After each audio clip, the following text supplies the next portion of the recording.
All right, what's going on, Beach Project? My name is Jacob Delk. I'm on staff at the University of South Alabama. And I'm Amy Baxter, and I'm on staff on the mobilization team for Campus Outreach Birmingham. And we have been in South Africa for about 4 weeks so far on the CCP, and we're having a great time learning a lot. And Campus Outreach was started here in 2002, a team that was launched from Campus Outreach Augusta and Campus Outreach Charlotte combined together and came to help start Campus Outreach here in South Africa. And so 17 years later, the team has changed from being mostly Americans or all Americans when they first arrived to now being mostly South Africans. The ministry here is led by indigenous laborers who have come to Christ and been trained as leaders and laborers. And now they're leading the ministry here in Johannesburg and where we are here in Pretoria. Yep, so we're on the campus of the University of Pretoria, also called Tux. Like Amy said, we've been here about 4 weeks. We got a few more weeks to go. We're really excited to see you guys in a few weeks, and I'm just going to let all our students, people on our team, just tell you about how evangelism's been going, what it's been like doing ministry with people from another country. So we're excited to see you guys.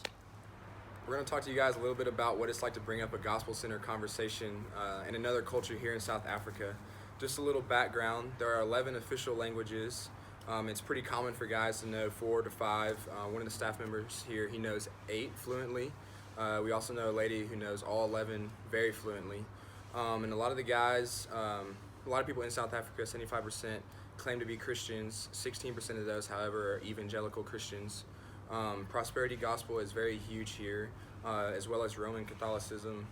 So a lot of guys have a works-based attitude. It's very similar to the U.S. In that a lot of people will claim to be Christians.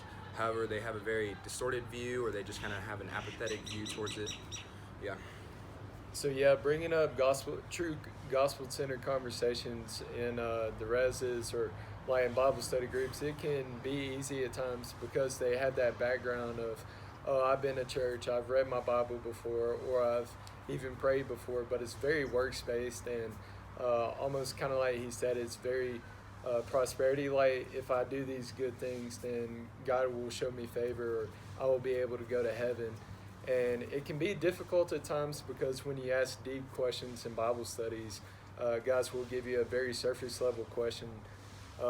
So ways that we build those relationships with those guys to grow intentional with them are through like card games, going and knocking on doors, going to the dining hall, playing sports with them, and just spending life on life with them. And so we've seen a lot of growth in some guys, and they're just desiring to know more and just asking very deep and intentional questions, and to see God work through them and to see His glory be revealed through those different contexts has been truly impactful for sure. So one of the things the Lord has been teaching us while we're here is just how to funnel conversation with girls, and the way we do it is very similar in the way we do it in America. So we start off kind of surface level and then go deeper. One of the questions we ask first is just, how did you grow up? Do you have any siblings? What are your parents like?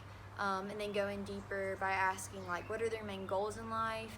And then even going deeper than that by just saying, like, hey, going to church is a cultural norm for us. Is it for y'all? And so by that question, you really get to see their heart and kind of see where they might understand God or where they might not understand God. And the Lord just really allows that question for us to be able to share the gospel and for us to really just kind of hopefully use that question to show a picture of who Jesus really is, and just that the Lord would allow that situation to glorify Him.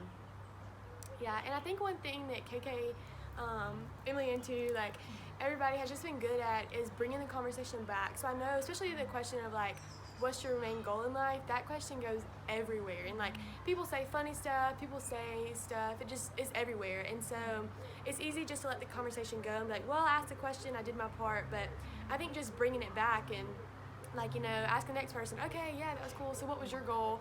And even bring in maybe your testimony into it, or your story of, my goal used to be just like yours of just wanting to be rich, but now I see that, riches can't bring happiness or something like that. So just bringing it back to the gospel and funneling it down has been cool.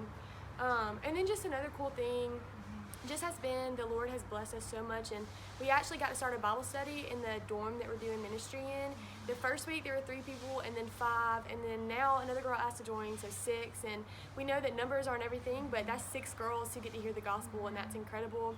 And I think just seeing the girls, they come from all different backgrounds, some religious, some say they're not religious, some have just these different South African religions, but all just coming together to investigate who is Jesus and why is he worthy of being followed. So it's been really cool.